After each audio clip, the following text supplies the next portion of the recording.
참 예수님, 고생하며 무거운 짐지고 허덕이는 사람은 다 나에게로 오너라. 내가 편히 쉬게 하리라. 나는 마음이 온유하고 겸손하니 내 멍에를 메고 나에게 배워라.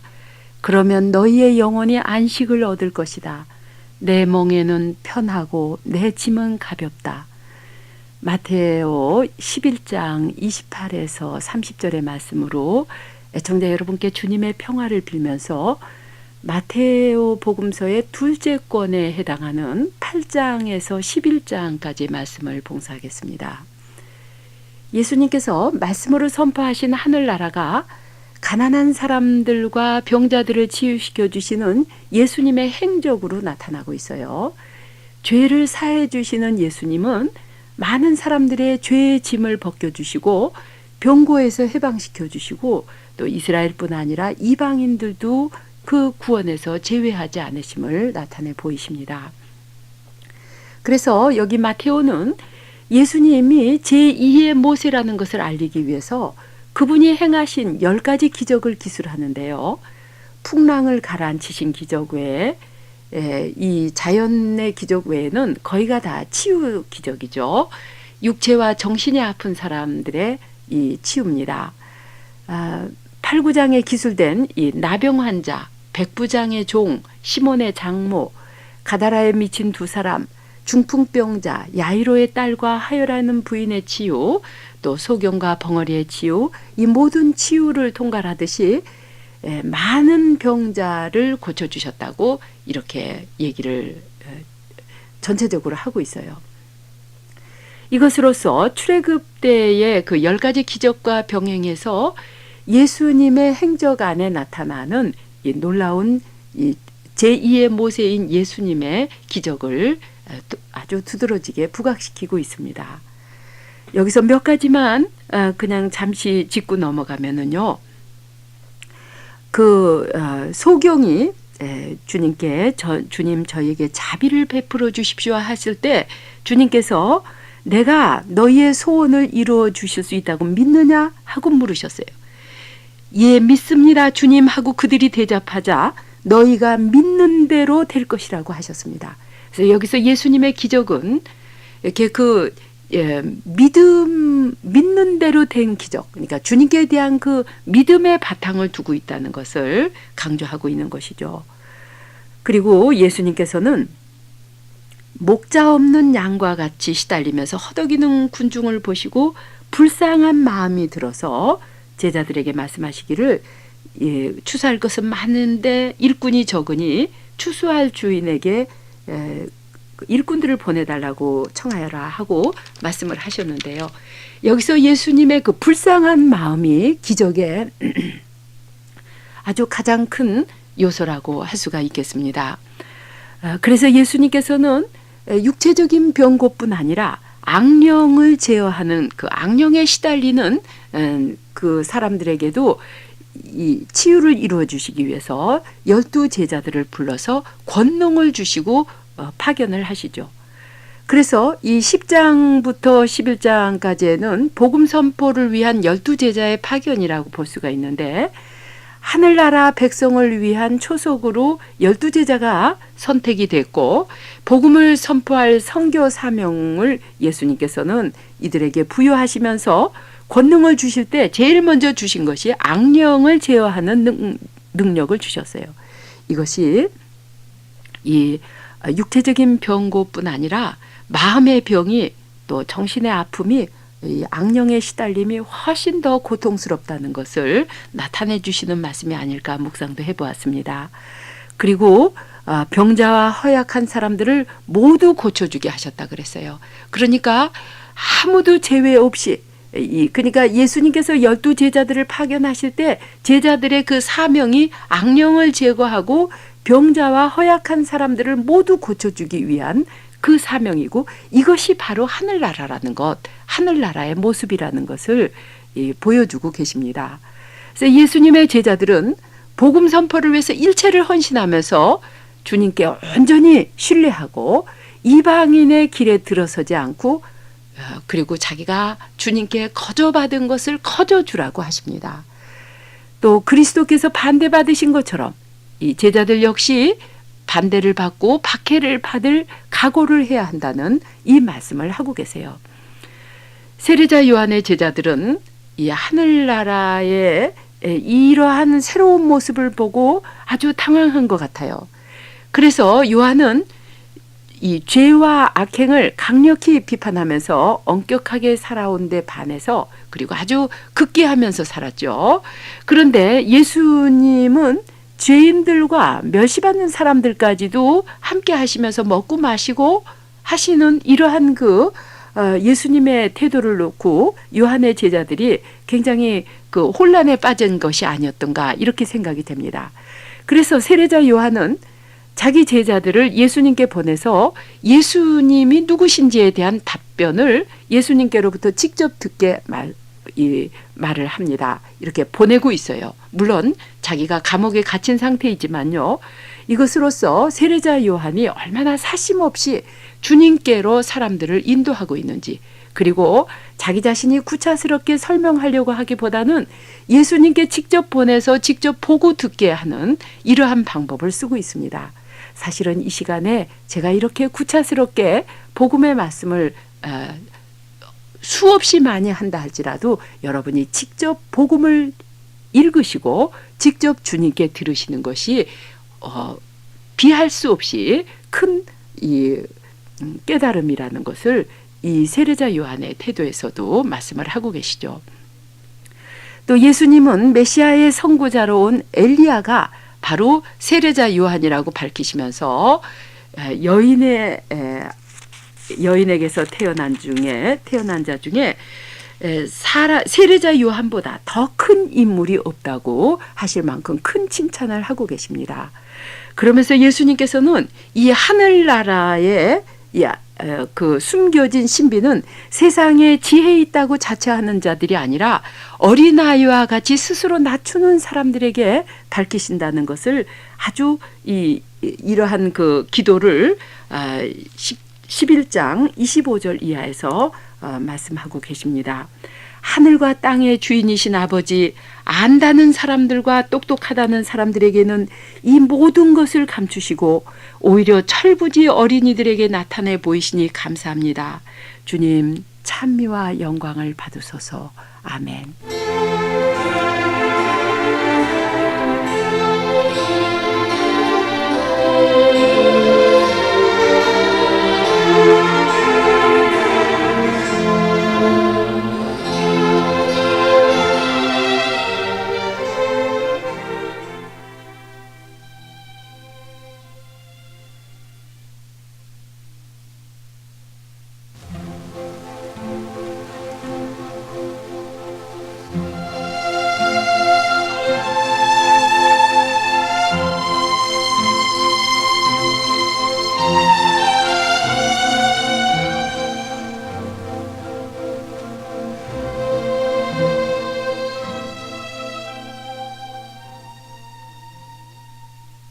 참예수님, 고생하며 무거운 짐을 지고 허덕이는 사람은 다 나에게로 오너라.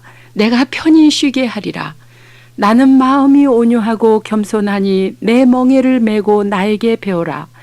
내 멍에는 편하고 내 짐은 가볍다. 마테오 11장 28절에서 30절에 말씀하시는 주님의 평화가 애청자 여러분께 가득하시기를 빌면서 마테오복음서의 제3권에 해당하는 11장 2절에서 13장 52절의 말씀을 봉사하겠습니다. 하늘나라를 위한 새 계약의 법이 예수님의 말씀과 행적으로 선포되는데요. 산상설교로 집약된 새 계약의 법은 이어지는 예수님의 가르침으로 설명이 됩니다. 그리고 그 말씀이 하느님께로부터 왔음을 증거하는 10가지 기적이 따르는데요. 그리고 나서 복음 선포를 위해 제자들이 파견되고 있어요. 제자들을 가르치시는 스승 예수님은 7가지 비유로 하늘나라에 관한 가르침을 주시는데요. 비유를 좋아하는 근동인들은 어떤 중요한 메시지를 전하려고 할 때마다 비유를 써서 그 메시지의 핵심을 쉽게 이해하게 하고 오래 기억하게 하면서 현재 일어나는 사건과 그 메시지 비유를 자연스럽게 연결시켜 줍니다. 만일 구약에서 그 다윗 왕에게 나단 예언자가 큰 죄를 범한 그 왕에게 비유를 먼저 이야기하지 않고 직언을 했다면 아마 그는 그 자리에서 처형됐었겠죠. 그러나 비유로 이야기를 시작했기에 그 메시지가 왕에게 완전히 전달될 수가 있었어요. 오늘날까지도 근동인들은 의사소통의 최상 매체로 비유를 즐겨서 쓰고 있는데요. 근동 지역의 유대인으로 태어나신 예수님께서도 비유를 아주 좋아하시고 또 예수님 말씀 중에 아주 많이 비유를 쓰고 계십니다. 공간복음과 증복되는 비유들은 여기에서는 다음에 미루고요. 마테오 복음서에만 나오는 이 마테오 특수 사료들만 보기로 하겠습니다. 먼저 가라지의 비유인데요. 하늘나라는 자기 밭에 좋은 씨를 뿌리는 사람과 같다로 시작되는 이 비유는 밀밭에 자라고 있는 가라지에 관해서 종과 주인이 주고받는 이야기가 나옵니다. 그 가라지들을 뽑아버릴까요? 하고 묻는 말에 주인은 가만두어라.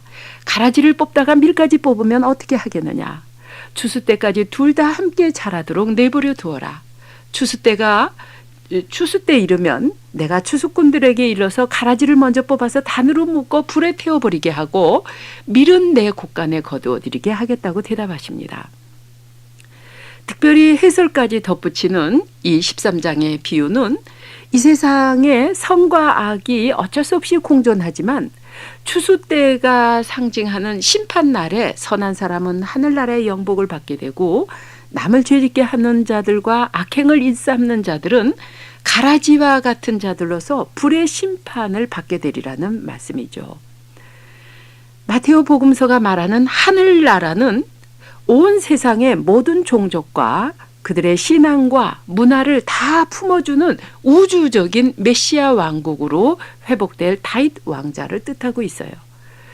그러한 하늘나라일지라도 밀밭의 가라지나 그물에 걸려든 그 여러 가지 좋지 않은 물고기들처럼 좋은 것과 나쁜 것, 선인과 악인이 공존하는 영역이라고 말씀을 하십니다. 미래 생명을 아끼시기에 가라지까지도 자라게 허용하시는 하늘나라는 오늘 우리와 함께 살아가는 구체적인 사람들 가운데 이미 와 있기에 예수님께서는 하느님의 나라는 이미 너희에게 와 있다라고 12장 28절에서 말씀하시죠. 이 하늘나라는 사람들의 마음 가운데 평화와 자유로 임하는 편안함의 나라예요. 당시 바리사인과 율법학자들은 지나치게 많은 율법 규정들을 제정해서 사람들의 삶을 올가매고 무거운 짐이 되게 했거든요. 오늘 우리 역시 율법과 같은 교회법이나 외적인 전례의 행위만 잘 지키면 하늘나라가 자동 판매기처럼 떨어지듯 생각하는 오류를 바로잡아 주시는 말씀입니다.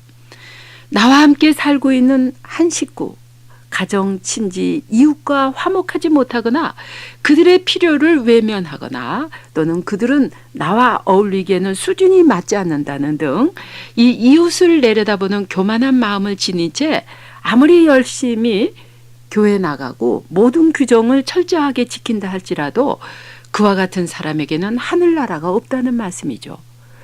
마테오 복음을 통해서 가르치시는 하느님 나라는 마음이 가난한 사람들, 자기 주장을 비운 그 가난한 마음 그 자리에 이웃을 받아들일 여백이 있는 사람들, 자기 것이라고 움켜쥐지 않고 물질과 시간과 재능까지 이웃과 함께 나누기를 위해서 열려있는 이 열린 마음을 지닌 사람들 가운데 하늘나라의 신비가 밝혀진다는 말씀입니다.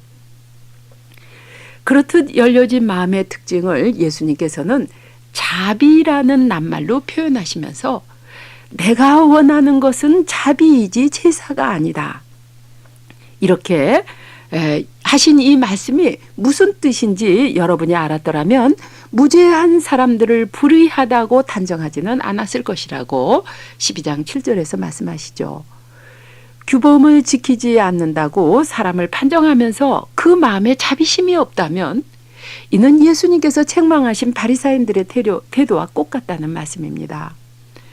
구약은 물론 신약 백성에게서 구원은 개별적임과 동시에 공동체적임이 특징인데요.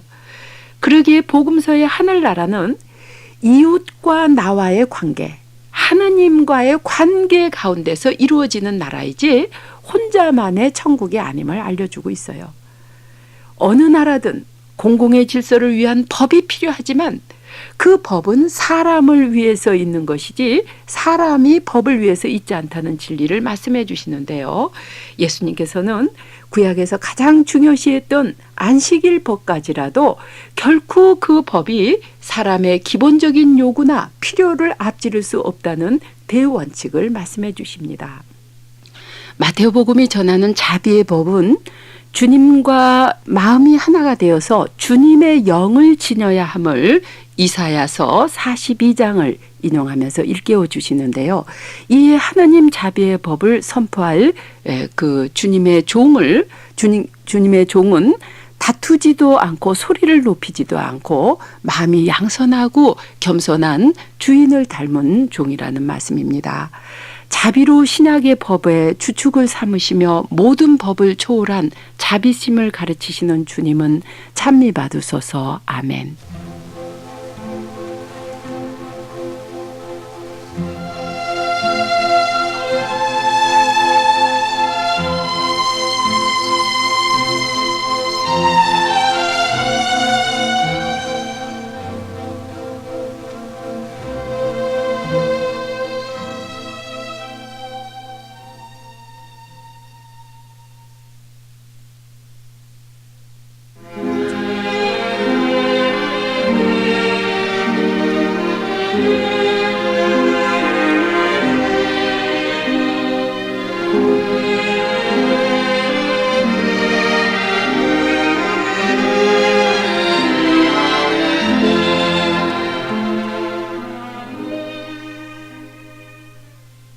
참매 예수님, 주님은 자애롭고 불쌍히 여기시며 역정에 더디시고 사랑이 지극하오이다. 주님은 온갖 것을 선으로 대하시고 일체의 조물들을 어여삐 여기시나이다. 시편 145편 8, 9절의 말씀으로 애청자 여러분께 주님의 평화를 빌면서 마태복음서의 제4권으로 분류되는 13장 53절에서 18장 35절 사이에 마테오 복음에만 나오는 마테오 고유의 말씀만을 봉사하겠습니다. 먼저 17장 24절 이하에 예수께서 베드로에게 호숫가로 가서 낚은 물고기 입에서 나온 은전으로 세금을 주라고 하는 그 재미있는 일화인데요. 갈릴리 호수의 많은 그 종류의 물고기 중에는 둥그런 형태의 돌이나 동전 등을 여러 개 삼켜서 주머니를 만들어 가지고 알을 키우는 물고기가 있는데, 이 베드로가 낚은 물고기는 항해 자리니 물에 떨어뜨린 은전을 삼켰으리라고도 해설을 합니다. 또 다른 해설은 이 이야기는 당시 그 지역에 수고를 쓰고 있다고 하는 것인데요. 아람어로 당신은 물고기 아가리에서 한 쉐켈을 찾게 되리라 하는 이 수고는 당시는 물고기 한 마리를 쉽게 낚아서 한 쉐켈에 팔게 되리라는 뜻이래요. 세금 징수원이 예수님과 베드로에게 머리세를 내라고 하자 돈이 없던 그분들이 할 수 있었던 유일한 방법은 고기를 낚는 일이었겠죠. 사실 베드로는 노련한 어부였으니까요. 그들은 그것을 팔아서 세금을 냈거나 아니면 당시 물건으로 세금을 대신하기도 했던 그 관례대로 싱싱한 생선으로 세금을 바쳤으리라고도 해설을 합니다. 예수님께서 다른 사람의 유익을 위해서는 수많은 기적을 행하셨지만 자신을 위해서는 단 한 번의 기적도 행하지 않으셨다는 이러한 것이 바로 이 이야기에서도 드러나고 있어요. 아무튼 마테오 사가는 하늘나라를 표상하는 교회 공동체의 세 가지 특징을 기도와 봉사와 용서로 들고 있는데요. 그중 기도를 첫 자리에 놓으면서 거듭 진실이 여러분에게 이르거니와 여러분 가운데서 둘이 땅에서 합심하여 청한 것은 무슨 일이든 하늘에 계신 내 아버지께서 그들에게 이루어 주실 것이라고 18장 19절에서 말씀을 하시면서 개인 기도보다는 공동체의 기도가 훨씬 힘이 있다는 것을 일러주십니다. 무엇보다도 둘이나 셋이 내 이름으로 모여있는 거기 그들 가운데 나도 있다는 말씀으로 하나님께서 우리와 함께 계시다는 이 복음서의 주제를 확실히 하고 계시죠. 교회 공동체의 두 번째 특징으로 용서를 들고 있는데요. 그때 베드로가 다가와서 예수님께 말씀 여쭙니다. 주님, 제 형제가 제게 죄를 지으면 그를 몇 번이나 용서할까요? 7번까지 할까요? 하고 여쭈었어요. 한두 번이 아니라 7번까지 용서하는 것은 최대치로 생각했던 제자들과는 달리 예수님께서는 7번까지가 아니라 70번을 7번까지라도 하라고 하시면서 여러분이 각자 자기 형제를 마음으로부터 용서하지 않으면 하늘의 내 아버지께서도 여러분에게 그와 같이 하실 것이라고 18장 35절에 말씀하세요. 예수님의 이 말씀은 거의 무한대로 용서하라는 말씀이죠. 교회 공동체의 세 번째 특징은 봉사인데요. 너희 사이에 높은 사람이 되고자 하는 사람은 남을 섬기는 사람이 되어야 하고 으뜸이 되고자 하는 사람은 종이 되어야 한다고 20장 26절에 말씀하십니다. 용서를 주제로 마테오 복음에만 서술된 무자비한 종의 비유를 간략하게 보면은요. 하늘나라는 어떤 왕이 1만 달란트를 빚을 지고 전혀 갚을 길이 없어서 끌려온 사람에게 그 자신도 아내도 자녀도 팔고 또 그가 가진 것을 모두 처분해서 갚으라고 명령했어요. 그러자 종이 엎드려 주인에게 사정을 달라고 간청했는데 주인은 그를 측은히 여겨서 풀어주고 그 부채를 삭감해 주었는데 그 종은 나가다가 자기에게 100데나리온을 빚진 자기 동료 종 하나를 만나서 그를 붙잡고 목을 조르면서 빚진 것을 갚아라 하자 그 동료 종은 엎드려 사정을 봐달라고 간청했지만 그는 그러고 싶지 않아서 물러가서는 빚진 것을 다 갚을 때까지 그 동료 종을 감옥에 집어넣었어요. 그러자 그의 동료 종들이 그 벌어진 광경을 보고 몹시 민망한 나머지 가서 자기들의 주인에게 그 일을 모두 자세히 일러 바쳤죠. 그때 그의 주인은 그를 불러 말하기를 악한 종아, 내가 간청하기에 나는 너에게 그 빚을 모두 삭혀 주었다. 내가 너를 불쌍히 여긴 것처럼 너도 네 동료 종을 불쌍히 여겨야 할 줄 몰랐더냐. 그의 주인은 진노해서 빚진 것을 모두 갚을 때까지 그를 형리들에게 넘겨줬다고 이렇게 비유는 말을 합니다.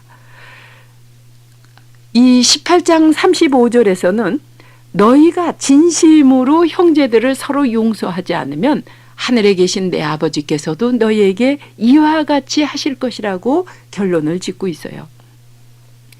자기가 용서받은 것의 수억만 분의 1도 안 되는 동료의 작은 빚을 용서하지 못한 그 악한 종의 심보가 바로 받은 은혜를 잊어버리고 받을 것만 생각하는 나 자신 안에 있음을 보라고 하시는 비유이죠.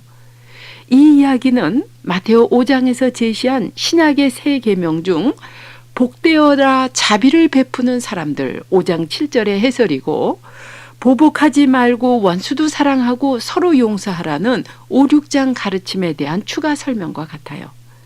하늘나라가 내 자신 안에와 우리 가운데 임하시는 길은 주님의 자비심을 닮아서 이웃에게 자비를 베푸는 데 있는데 그 자비의 기준이 하느님 자비의 완전하심과 같이 그러니까 하늘에 계신 아버지께서 완전하신 것 같이 너희도 완전한 사람이 되어라는 5장 48절의 이 말씀은 바로 1만 달란트 빚을 삭감받은 종이 자기 자신이라는 것을 의식하면서 내게 빚을 진 사람들을 7번씩 70번까지라도 용서하라는 말씀이죠.